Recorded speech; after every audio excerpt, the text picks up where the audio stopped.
Hello. What did you say?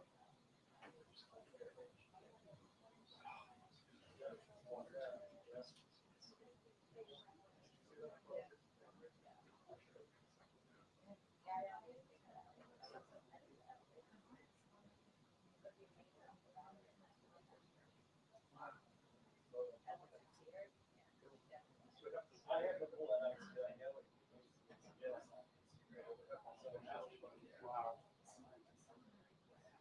So you could do anything fast. Nobody's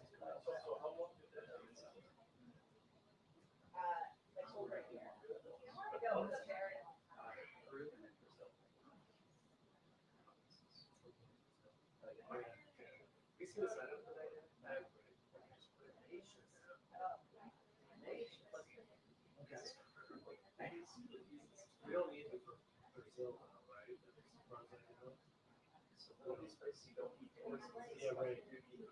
No, you got antibiotics, but not as you got well, you have to give them your fingerprints. Right. Yeah. Yeah. Yeah.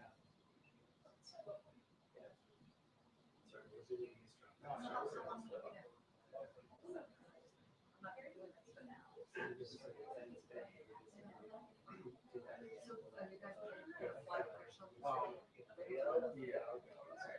Because I can take them tomorrow.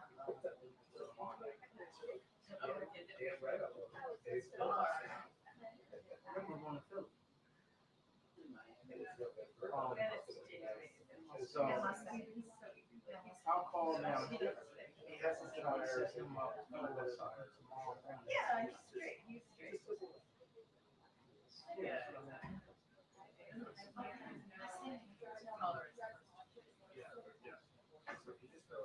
So I emailed the people. I emailed them. You get it. Oh yeah. Well, there's a highlight. Yes. Because he does it. Oh, I know. You know, it was a push for me. But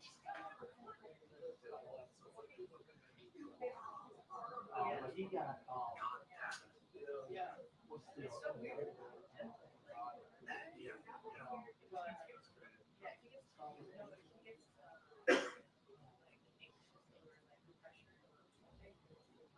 Yeah.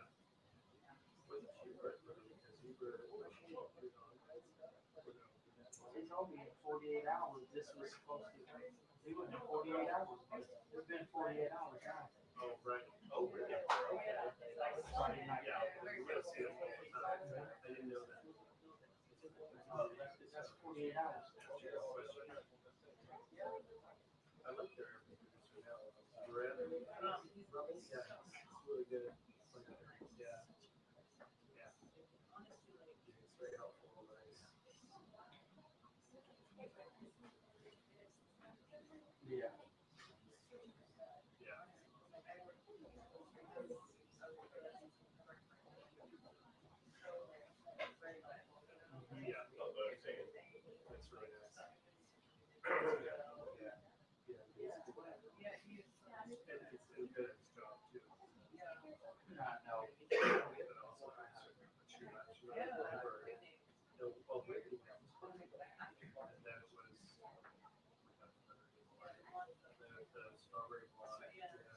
But then she left and said that was agave.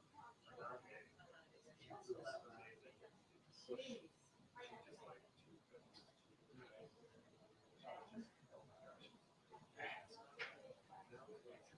good. You know, it's like, but she was like, she was like, oh, yeah, and then she had like, so she was there. Yeah.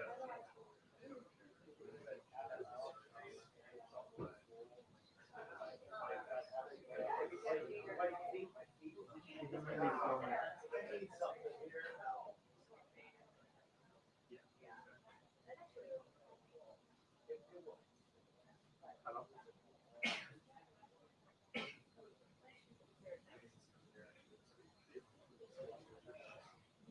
Yeah, and I'll shoot that.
Yes, I remember doing one of the first time. Yeah.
Good. So, my son was sick last week. Friday, I taken him to the urgent care. They said he had pneumonia, so they gave us some amoxicillin.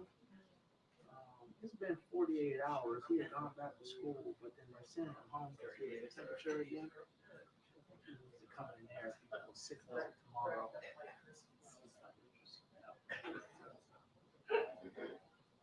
12/9/11. Oh wow. Yeah. Sawyer. His last name is Williams. Sawyer. I need one.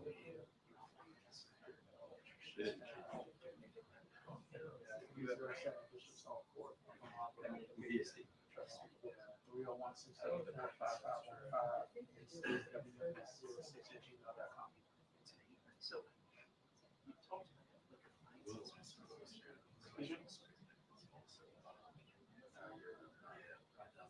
No, we have insurance.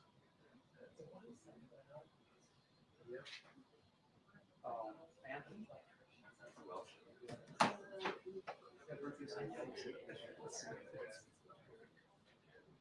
Say it one more time.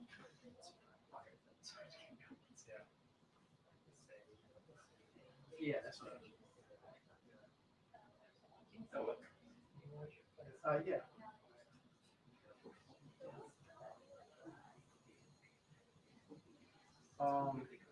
Well, we used to see Dr. Beard, so I don't really know yet.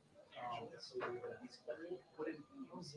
Like, first time we saw last time was fine, but this big one of them.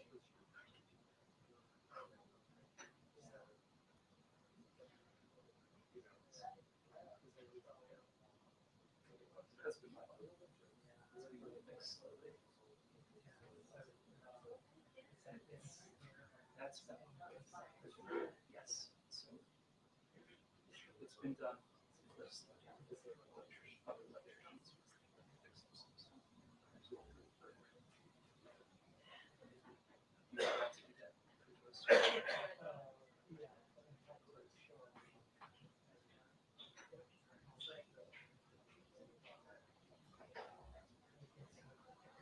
Morning.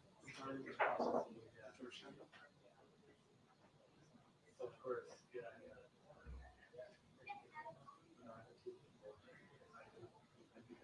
Okay. Yeah, that works now.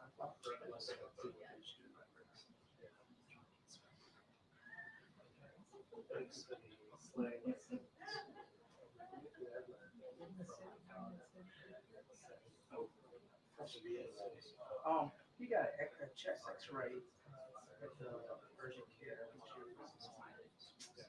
Med Star. Do you guys have access to that or need that?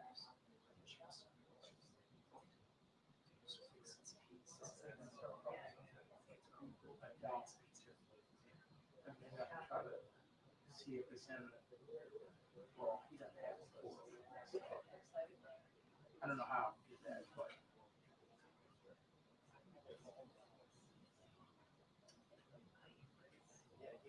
okay. All right, I'll try to reach out to him. Yeah. Yeah, exactly. Okay, thank you. No.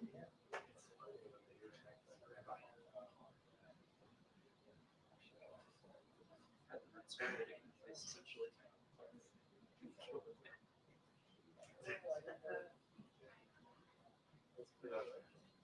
Is that another direction?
It's good.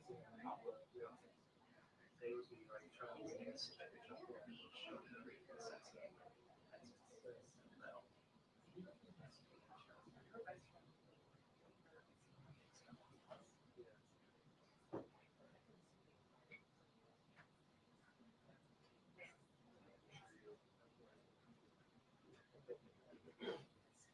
So much good for your attention.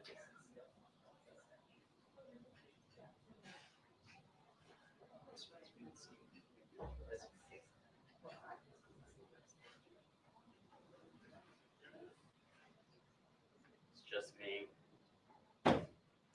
You have an updated timeline? I don't. I wish I did. Sorry, it's disappointing.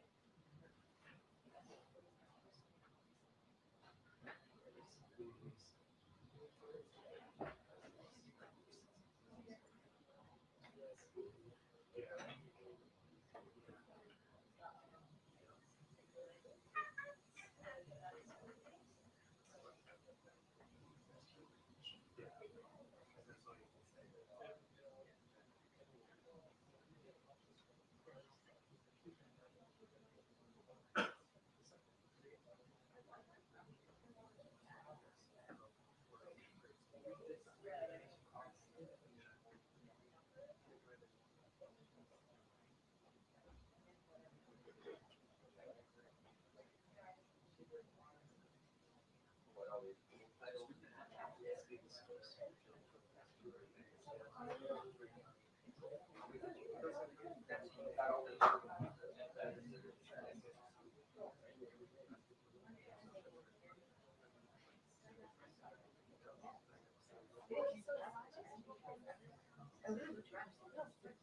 I really don't.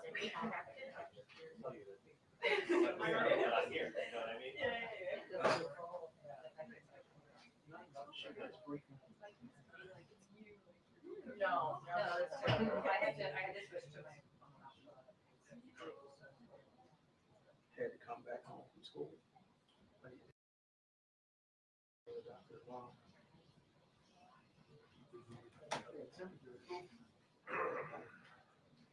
Yep. 101.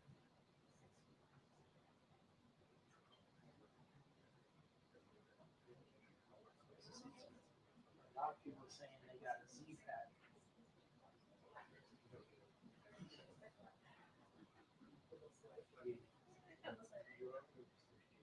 Well, what you get at urgent care. So I take them. You don't know why I'm doing that. Right, yes.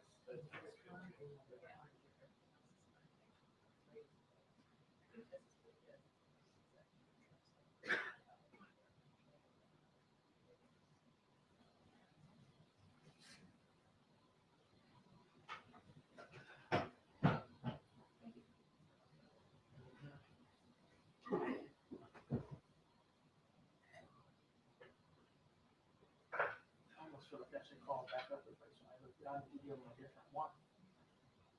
She'd be like, well, I'm going to the doctor again.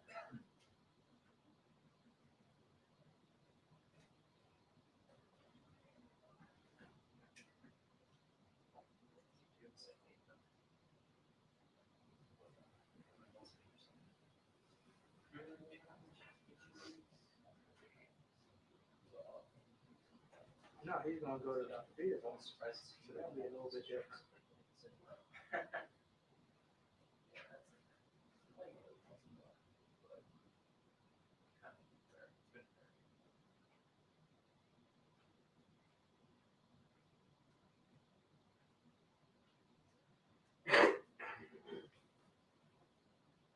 Yeah.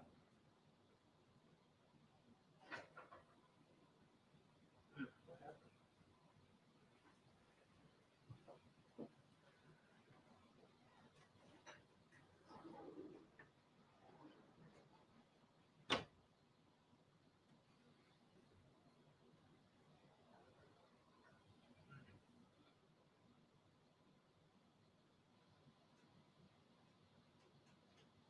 Yeah.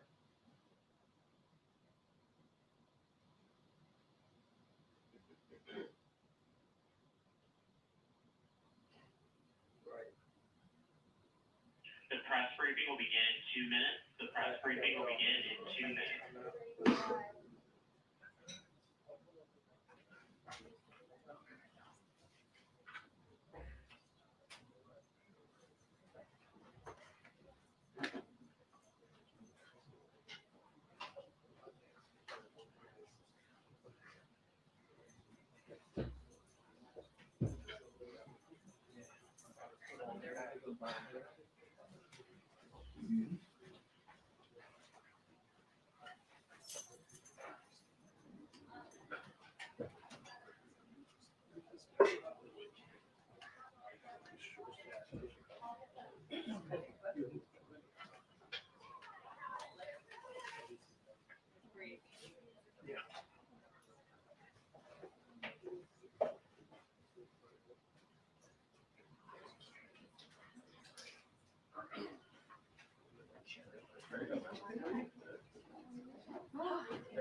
You're in the wrong room.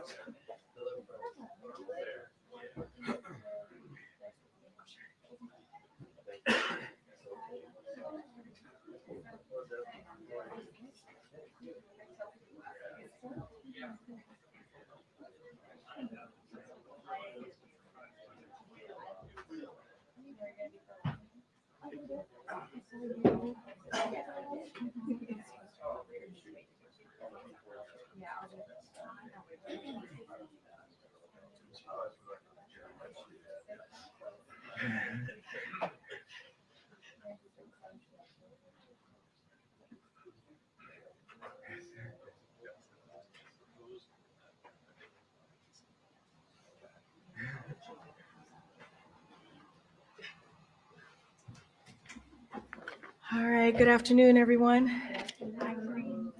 Feels like there's an echo. I don't know if you guys want to hear me twice. I don't know if they're fixing it or not. Okay, let's get going. I know, it does. Okay, today the Biden-Harris administration is taking a major step to expand contraception coverage under the Affordable Care Act. Since Roe v. Wade was overturned, Republican elected officials have made clear they want to ban or restrict birth control, defund federal programs that help women access contraception, and repeal the ACA. Congressional Republicans have also repeatedly blocked federal legislation to safeguard the fundamental right to birth control for women in every state. It's dangerous and it's unacceptable.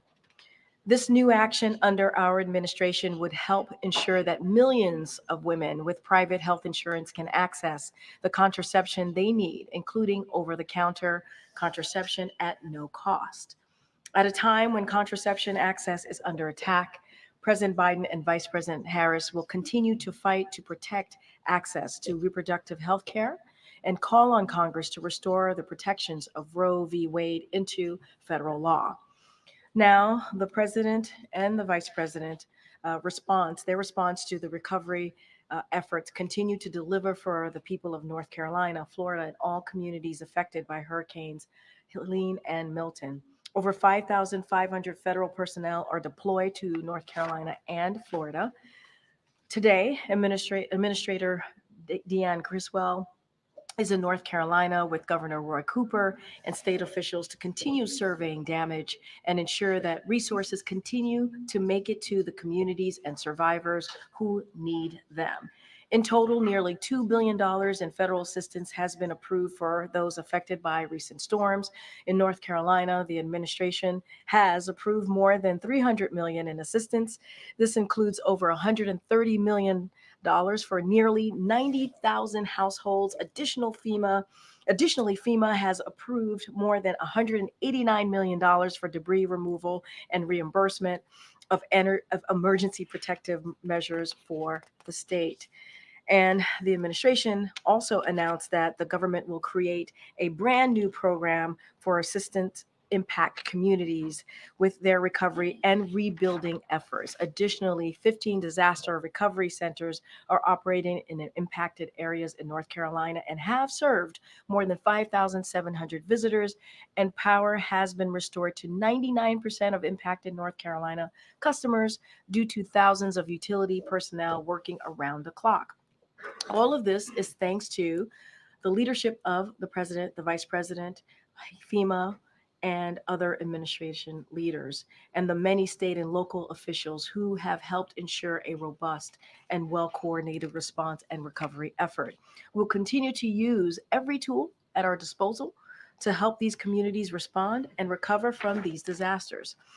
Now, next, we have the First Lady. First Lady Jill Biden is unveiling a new enhanced educational White House public tour for visitors today at the White House.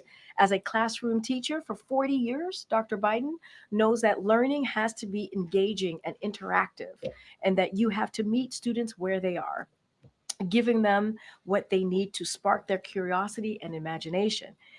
This is the first significant improvement to the tour in decades. And as the First Lady said, and I quote, we've added flexible, versatile, and dynamic tools of learning to the tour, created more pathways in the house to bring people further into the rooms, expanded the tour to now include the diplomatic reception room, and we've included more educational content that visitors can touch, hear, and see up close.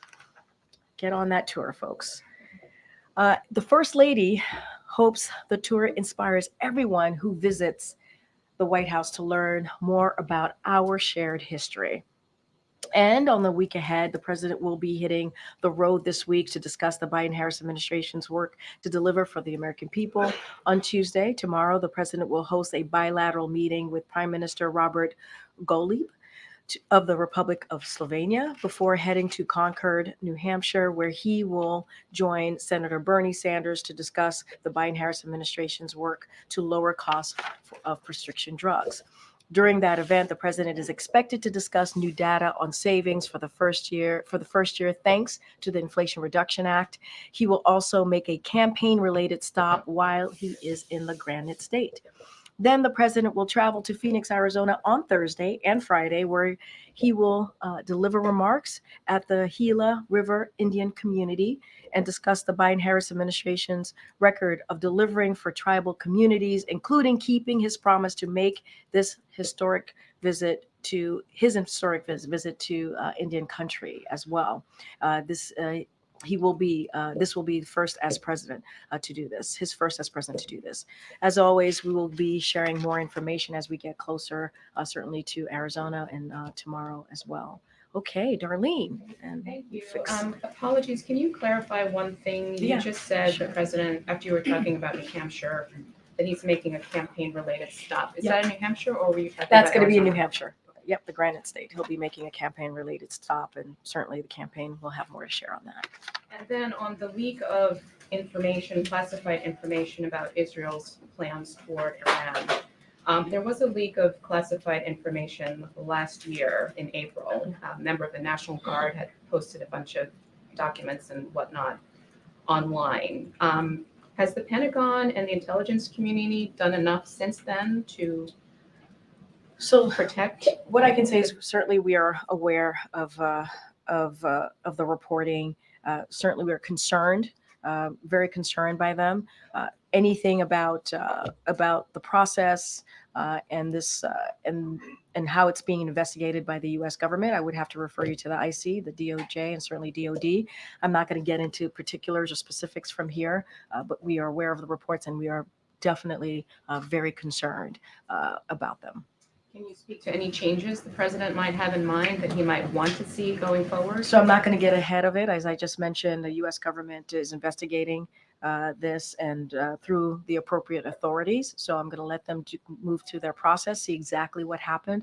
I'm not going to get into it from here. And speaking of classified information, what is the president's plan for voting in the November 5th election? So the president certainly looks forward. Oh, so serious. I'm sorry. I'm so serious today. Very funny, Darlene. Very good joke. So the president is certainly looking forward to casting his ballot in the upcoming election. When we have more to share about what that looks like, where he's going to be, we certainly will share that. Go ahead, Thank you, Karine. So we just heard from Kirby that the White House is monitoring the progress of the investigative effort to figure out how this happened, not whether this happened. But just for the sake of clarity, can you confirm that the documents in question are authentic and do in fact include U.S. classified intelligence? Look, I appreciate the question.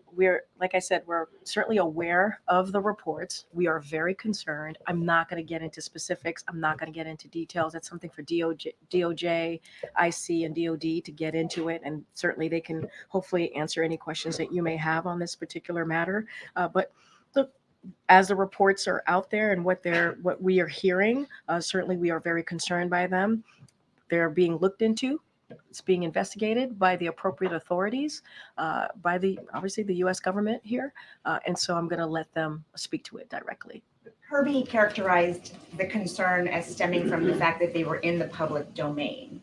So Well, I it's mean, true. as he talked about it, the implication was that this was classified information. I'm just asking yes or no, No, was it? Look, anytime, anytime there are leaks like these that end up in the public domain, I just reiterating what he said. Of course, it is concerning. We have the appropriate authorities who are looking into this on our side of things, and I'm going to be really mindful. I'm not going to get into specifics. Was this, classified? Was this not classified? I can't get into that from here. That is something I see, and DOD and DOJ can get into it on those specifics. But anytime we see any type of classified information that is leaked and that is out there in the public domain, of course we are concerned, of course. But they can speak to their, the how authentic, how real, any of those pieces, they can speak to that. I'm not going to speak to that from here. And then just a quick follow-up on Darlene. I know you're figuring out his election day plans, but given the potential for political unrest in the days that follow, will the president be here? Does he plan to be here in Washington in the days that follow the election? So, look, the president is present wherever he is. The number one priority of this president is the American people. Obviously, the security of the American people is also a priority of his as well. And I don't want to get ahead of where he's going to be, if he's going to be here or not. We'll have more to share as we get closer, certainly to November 5th and what his schedule will look like. But he is indeed president wherever he is. And so his number one priority is the American people. Thank you. Get Sonia. Thanks, Karine. Elon Musk is pledging to give away $1 million every day up until the election to voters in battleground states. Some experts are saying this is clearly illegal vote buying. Does the White House believe what he's doing is illegal? So I'm going to have to refer you to the FEC. I'm not going to comment from here. Can you talk about how the president's reacting to this in terms of, does he believe it's appropriate? Does he agree with what Governor Shapiro is saying about how this needs to be investigated? I would leave it to Governor Shapiro and the legal authorities to speak to this. I'm just not going to speak to it from here. I would have to leave it to FEC. And if you could just talk broadly about what Trump has also said about making Musk the head of a new government efficiency commission. Does the White House see that as a conflict of interest, given the fact that Musk's companies have so many contracts with government agencies, and it could potentially give them the power to regulate the agencies that hold sway over his own companies? Well, since that's a campaign-related item there, what they're planning to do next, or what it looks like under, and their platform for his campaign, I'm just not going to respond to it from here. Any reaction from the president or White House about Elon Musk's role at this moment in the political discussion? I have no response, no comment on that at this moment. Go ahead, Monica. On the apparent leak of classified information, how concerned is the president about the message it sends to allies about the way the U.S. handles some of the most sensitive top secret information? Well, what I can say is we take this very seriously. And as I've said many times already, we're very concerned. This is why the DOD, this is why IC, this is why DOJ are all looking into this. And so I would have to refer you to them. And as I stated many times, it's being investigated. We need to get to the bottom of it. We need to get answers before I can give you anything further from here. But it's being investigated by the appropriate authorities. We're looking into it. Are we concerned? Yes. Are we very concerned? Yes, we're very concerned. And so the appropriate authorities are looking into this. And you just mentioned the president's going to be making a campaign-related stop tomorrow in New Hampshire. He has so far only campaigned alongside Vice President Harris in an official campaign event capacity once. We have reporting that we don't expect to see the two of them together in these final 2 weeks. What is the reason for that? Well, I would remind folks that he was in Philadelphia just last week doing a campaign event just last week on his own.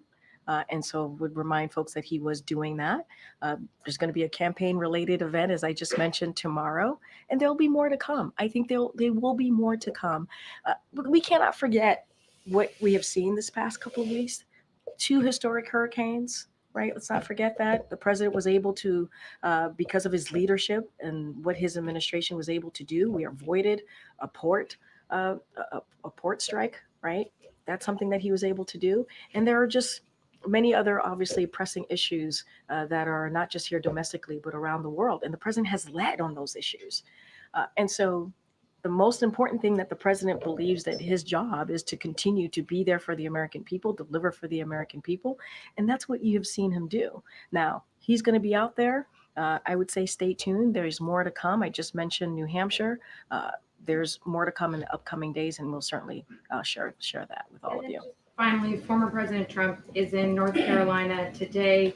He was talking about some of the FEMA efforts there. He called the rescue effort, quote, non-existent. He repeated some misleading information about where some of the funds have been directed to. So how concerned is the White House still about what that might do to not just people taking in this information, again, that's misleading, but to voters specifically in key states where the devastation of the hurricanes has been evident? Well, I'm glad in your question you said misleading information, which is true. Misleading information that is being put out there, and it's not just from us. You've heard from Republicans and Democrats, right, in North Carolina, who have made it very clear by pushing these types of conspiracy theories. They are dangerous. They are unhelpful, and it is not what leadership looks like. I'll say it there like that. And it is a time when you see something like that, these types of hurricanes that have impacted communities the way that they have, both of them, Hurricane Helene and Hurricane Milton. It's time that you bring a community together and stand by each other. And so you've heard from, again, the governors of all of these states. Well, in particular, certainly as we're talking about governor in North Carolina, he spoke to this today, and he said the Biden-Harris administration has responded quickly and positively to our request. The federal government has been responsive to our call for help. That's coming from the governor of North Carolina. We also heard from the mayor of Asheville as well. And so we have seen a bipartisan reaction to this, appreciation for what this administration has been able to do. And the reason we've been able to do this work on the ground is because we've had a good partnership with local and state officials on the ground. And this type of conspiracy theory that's out there, it is dangerous. To your point in your question, it's dangerous, it's unhelpful, and it gets in the way. Again. Secretary Blinken is headed back to the Middle East today. Does the White House have any hope that this trip will be more successful than past trips, given that this comes after the death of Sinwar? Yeah. So a couple of things. I know the State Department, my colleagues over at the State Department spoke to this in greater detail about the Secretary's trip, which starts tomorrow. He's going to be going throughout the region. He's going to discuss the importance of ending certainly the war in Gaza, securing the release of all hostages, alleviating the suffering of the Palestinian people. And he's going to underscore the importance of getting that food, medicine, and other humanitarian aid. It's important to get that delivered to civilians in Gaza. And he's going to also continue to have the discussions that we've been having for the past several months now about the diplomatic resolution to the conflict between Israel and Hezbollah. And so we're going to reaffirm what you're going to see from this trip that the Secretary is having throughout the region is reaffirming our commitment to what I just laid out to our partners across the region. And we do want to de-escalate the tensions and also obviously provide that lasting stability. And that is the commitment that we continue to have. Look, you're asking me, I know your question was, do we think this will have an effect? We believe, and this president believes, when a diplomatic resolution, a diplomatic conversation is certainly key to dealing with issues that we're seeing across the globe. Does the president have any reaction to former President Trump using this rhetoric about the enemy from within, and specifically tying it to former Speaker Nancy Pelosi and Adam Schiff this weekend? Look, it is that type of language is un-American. It's dangerous. I was just asked about misinformation that we have been seeing during certainly before the hurricanes hit, and certainly now as after the impact and what we're seeing on the ground, and how we're trying to work with our partners on the ground to make sure we get relief to folks on the ground. And that type of misinformation, conspiracy theories is only hurtful. And that is not what Americans want to see as a leader. That is not what they want to see as a leader. And it's also disrespectful to our military to ask our military to react or to do something in such a political such a political way. We should respect our men and women. They should be respected. They put their lives on the line for us, and we should respect them. And it's incredibly disrespectful to them as well. And so it's un-American, it's dangerous, and it should stop. Thank you, Karine. Is there any latest understanding from the White House on when Israel is going to respond to Iran's missile attacks? Look, I think we've been pretty consistent on that. This is something for that decision. Any military operational decision is up to Israel. We've been very clear in our commitment and our commitment to Israel's security. That continues to be ironclad, but that is something for the Israeli government to speak to. And is there any word on what that response would look like? And is there sort of a red line? I'm just not going to preview that from here. Us previewing that from here would certainly give a heads up to the Iranians. It's something that we're not going to be doing. But that is, aside from that, that certainly is something for Israel to speak to. Thank you, Karine. I wanted to ask about the contraception rule that the administration is putting out today. As you mentioned at the top, the president is proposing a rule that would require insurers to cover the cost of over-the-counter contraception.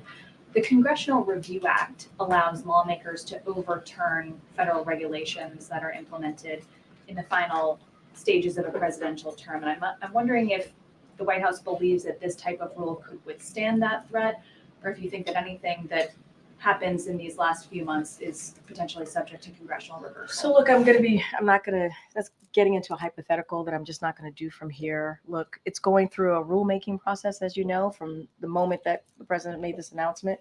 It's now in a rulemaking process. We'll hear back from the public.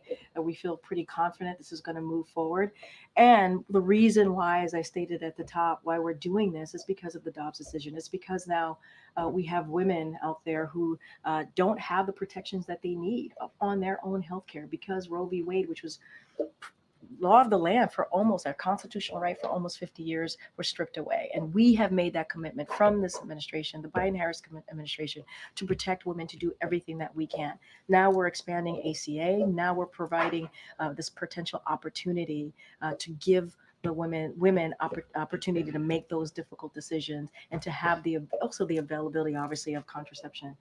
And so that is our commitment that we have made here. I can't get into what Congress is going to do, the hypotheticals from here. What we can focus on is keeping that commitment that we have made to women and families across the country. And then tomorrow in New Hampshire, CNN is reporting that President Biden will appear with Vermont Senator Bernie Sanders tomorrow.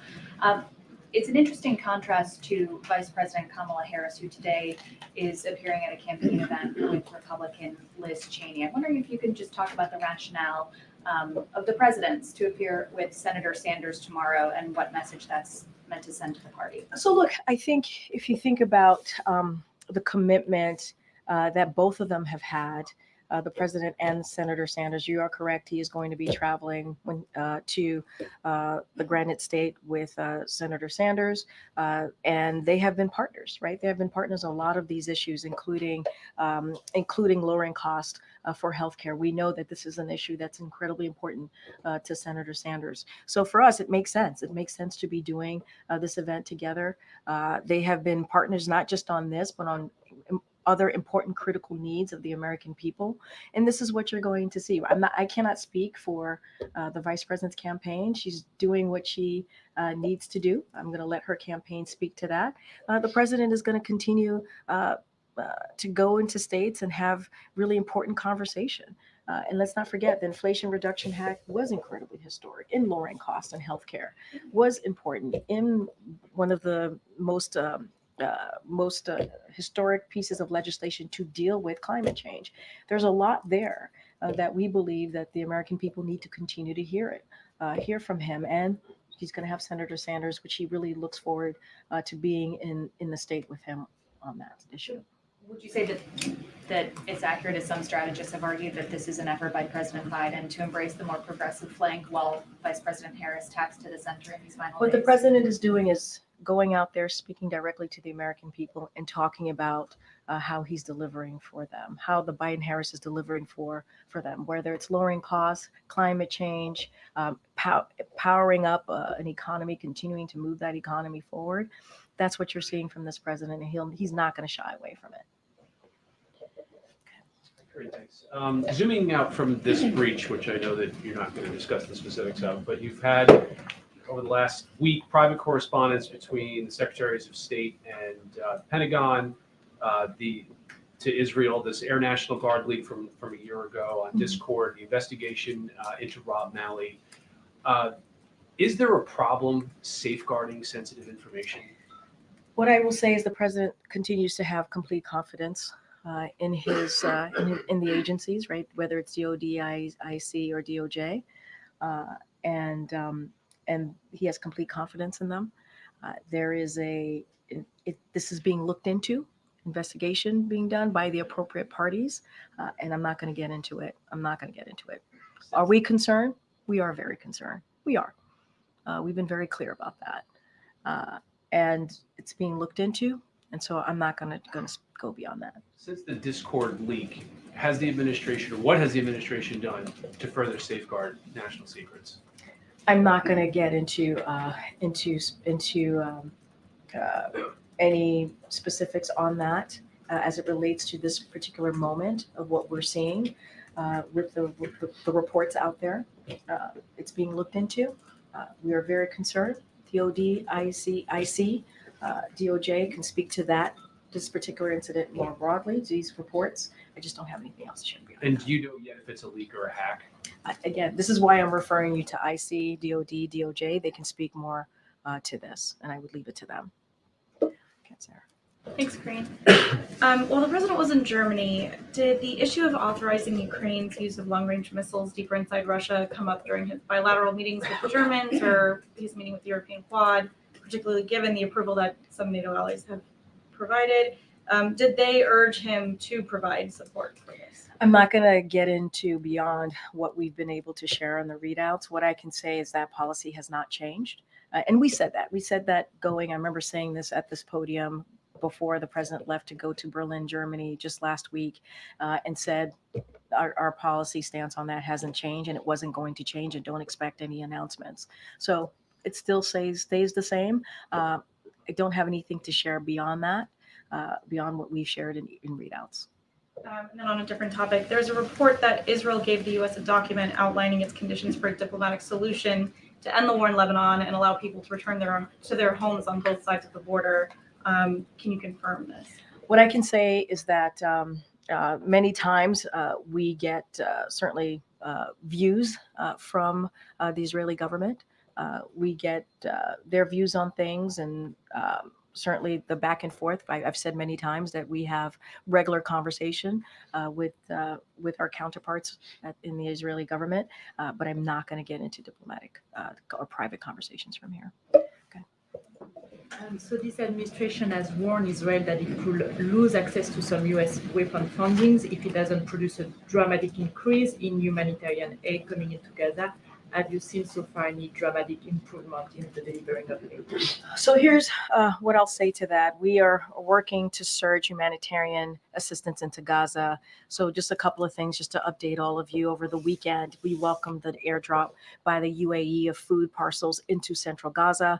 We also noted the resumption of deliveries last week into northern Gaza as well, including through the Vital Lifeline from Jordan with 129 trucks entering northern Gaza last week after an unacceptable slowdown since October 1st, which we've talked about just last week.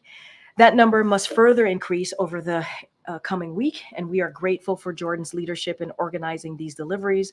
We also call on all parties to cooperate in distributing the many hundreds of truckloads now on the Gaza side of the Kerem Shalom crossing. The armed gangs threatening and looting deliveries from this platform are keeping vital supplies away from those in desperate need. And we here in the U.S. are the largest contributor to the humanitarian response in Gaza, and will continue to support all efforts to surge and safeguard assistance and enable its distribution into all all areas of Gaza. And one of the things, as I just stated earlier, is that the Secretary is going to speak about, Secretary Blinken, is how do we continue to upsurge the humanitarian assistance into Gaza. So that is going to be a priority, part of his discussions throughout the region as well. Okay, Jared. The House task force investigating the Butler, Pennsylvania attempted assassination came out with an interim report today. Yeah. Pretty critical of the Secret Service, especially as it relates to the coordination and communication with local police. One, does the White House, the president, have a reaction to that? And two, does the president still have full confidence in the current leadership at Secret Service? So look, the president has deep respect for the Secret Service, and he knows that they have an extremely difficult job. He knows that the men and women who are part of the Secret Service put their lives on the line day in and day out. And so we're going to review the report. I'm not going to comment on the report right now. We're going to review it. As you just said, it just came out this morning. So, and I would add Secret Service has also acknowledged their own shortcomings, and they have taken several steps to enhance the former president's protection. And so they'll continue to do that work. And the president has also been clear from his point of view as well to the Secret Service to make sure that they provide the highest level of protection for the former president. And so that is what he's asked for. We know that the Secret Service has made some changes, enhancing certainly the protection of the former president. And as it relates to the report, we are going to review it. Is President Biden confident in his own protection? Yes. Thank you. I have a question about Cuba.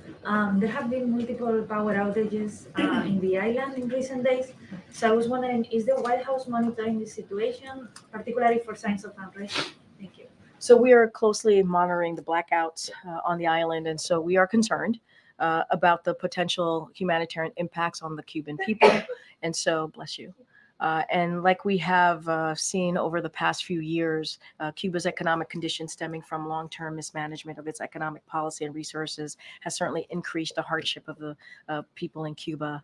And so, certainly, just want to make clear that this is not, the U.S. is not to blame for the blackouts on the island or the overall energy situation in Cuba. The Cuban government has not requested any assistance at this time, and so we will assess the appropriate next steps if they do request any assistance. And so a critical tenet of the Biden-Harris administration policy as it relates towards Cuba is to always advocate for the support of the Cuban people. And we've been always very clear about that. And so we'll continue. Do a follow-up, and I know this is a hypothetical, but if the Cuban government were to request assistance, would the Biden-Harris administration be willing to provide it? So we're going to, if that were to happen, we certainly would assess the next best steps. They have not. Again, it's a hypothetical, and so we're going to assess what's the next best step to do. Oh, go ahead. There's a recent report about how a number of Senate Democrats that are running for re-election are having ads that show images of President Trump, touting their own cooperation with President Trump when he was in office. People like Senator Bob Casey saying that he bucked President Biden on fracking and supported President Trump on trade and tariffs. Does the president, as the leader of the Democratic Party, have any thoughts about members of his own party talking about how much they've worked with President Trump in the past? No.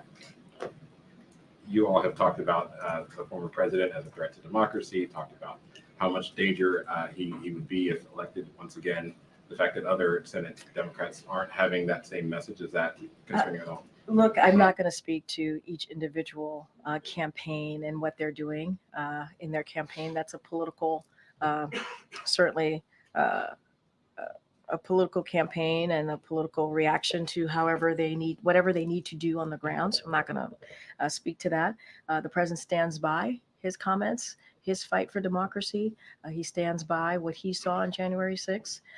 He stands by the threat to democracy that we saw on that day, a dark day in our democracy, when you saw 2,000 people go to the Capitol because they were told to by the former president, because they didn't believe or were told not to believe free and fair elections, while meanwhile dozens of Republican judges were able to say, hey, yeah, no, this was a free and fair election. And they didn't believe that because they were told not to. And what we saw on that day was horrific. It was horrific, and it was indeed an attack on our democracy. The president has spoken to this many, many times. And so that's who I can speak to. I can speak for the president.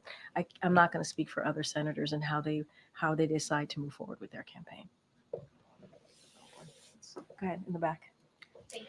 I wanted to ask about the upcoming presidential transition. When was the last time that Jeff Science and the group of people working on the transition met with representatives from both campaigns? And can you provide an update on where you are in getting ready to hand off? So I don't have any specifics for you at this time. I'm happy to get more information on where they are with that particular piece. I just don't have anything to share on that. As you know, we've offered our assistance to both campaigns as we move forward to a transition at some point. But I just don't have an update on meetings from here. Good, Naomi, in the back. Thanks. The president likes to tout his deficit cutting measures since he's come into office, but last week the Treasury Department actually reported that the deficit grew to 1.8 trillion for fiscal 2024.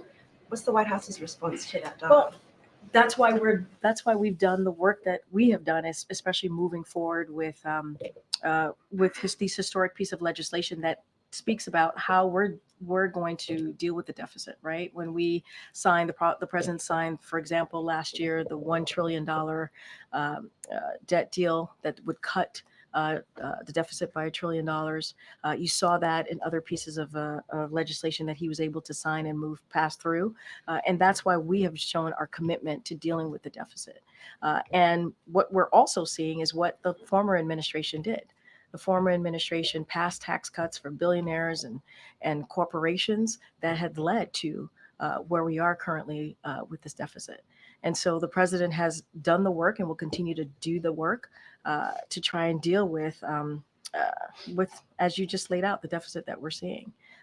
And look, what we're trying to do here from this administration is make sure that the economy continues to grow, that jobs are available, continue to grow, that we're lowering the unemployment rate and lowering costs. That is something that this president and this vice president are trying to do.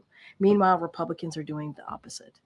They want to continue to give these tax cuts to billionaires and corporations.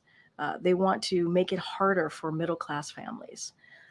And so there's a difference there. The contrast could not be more different in what we're trying to do and what the other side is trying to do. I think this data sort of plays into public perceptions that Democrats are weaker in handling the economy as opposed to Republicans. But it's not true. And so what we're going to speak to is how we have done the work to turn this economy around. We cannot forget where we were when the president walked into this administration, an economy that was in a downturn. We saw a situation with the pandemic where there was no strategy. Businesses were closing down. Majority of schools were closed. And so this president has been able to turn that around with the help of the vice president. And so this is why we're gonna go to New Hampshire tomorrow. We're gonna speak to the Inflation Reduction Act, what the president and the vice president has been able to do to lower costs, because we understand that there's more work to do. We understand this is, when you think about healthcare, this is incredibly important. You heard the announcement that we just made on contraception, making sure that we're expanding the ACA because that's important to women. And everything that we're talking about, Republicans in Congress, majority of them, don't want to see.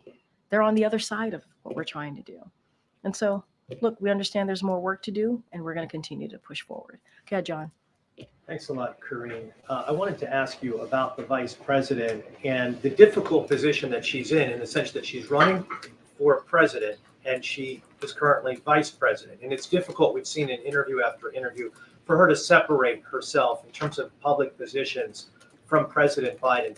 Does she have a green light that if she wanted to express a differing point of view than the administration on any topic, foreign or domestic, she could do so? Or is she required to be a loyal vice president to President Biden? I disagree. I mean, the interviews that I have seen, you've seen an incredibly strong, very clear-eyed vice president and how she sees this country moving forward.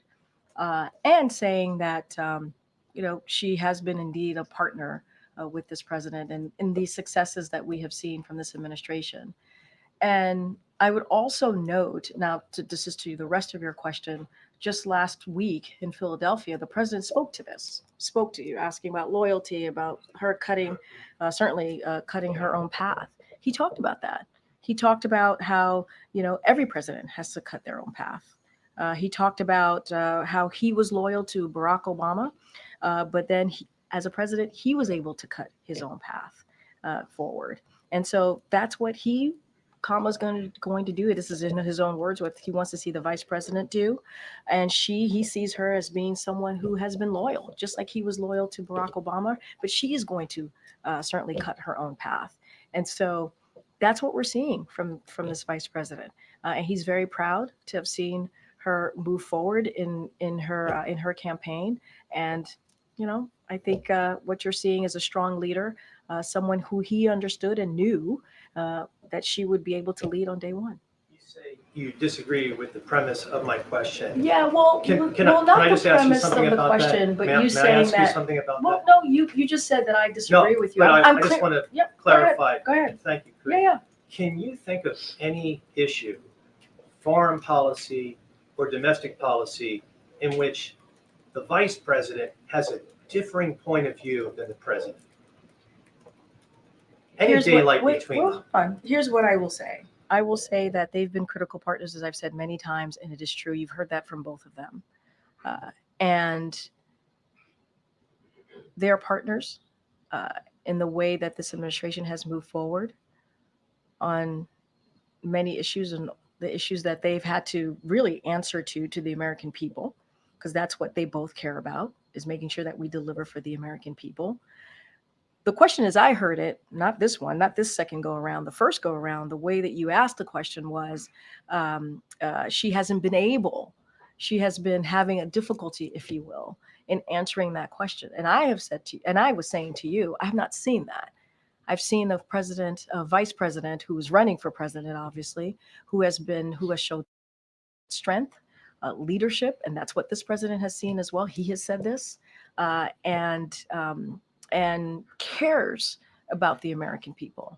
That's what we have seen. That's what many of the American people want to see. They want to see a fighter, and that's who she is. Thanks, Karine. Later today, the president's doing the National Arts and Humanities reception. Can you tell us about that event? Who's going to be honored? Who's coming here to the White House? No, it's a good question. We'll have more to share as we get closer. Obviously, that's about in 3 hours or less. So we'll have more information to share about who's being honored. And you're right, the president's looking forward, and the first lady are looking forward to honoring the attendees today. All right. Okay. So Tuesday, the countries in BRICS are going to be going to Russia for a meeting. How concerned is the administration that this bloc of countries could undermine U.S. economic or trade strength that we have? So, look, what we're focused on is on the working with partners around the world, and to build the broadest and deepest coalitions possible to help achieve our shared goals. That's what we're going to be focused on.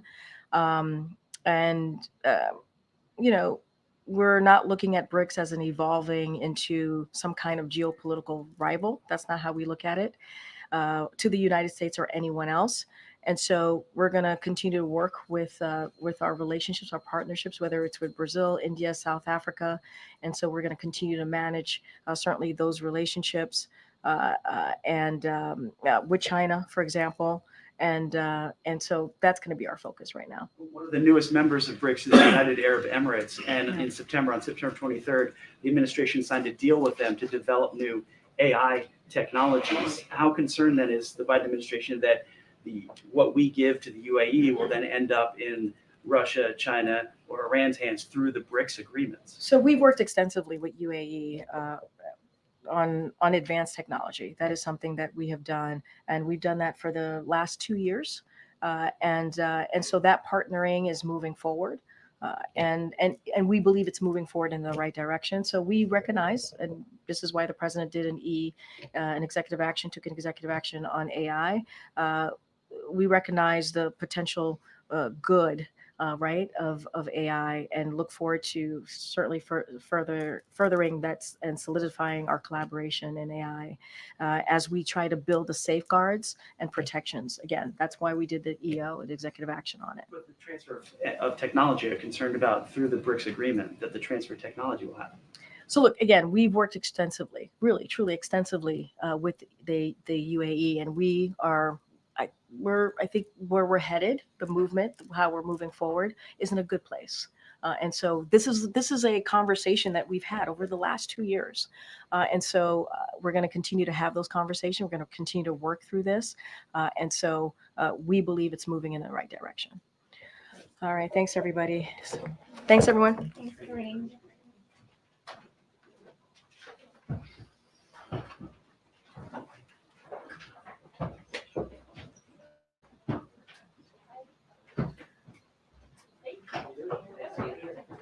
All this work on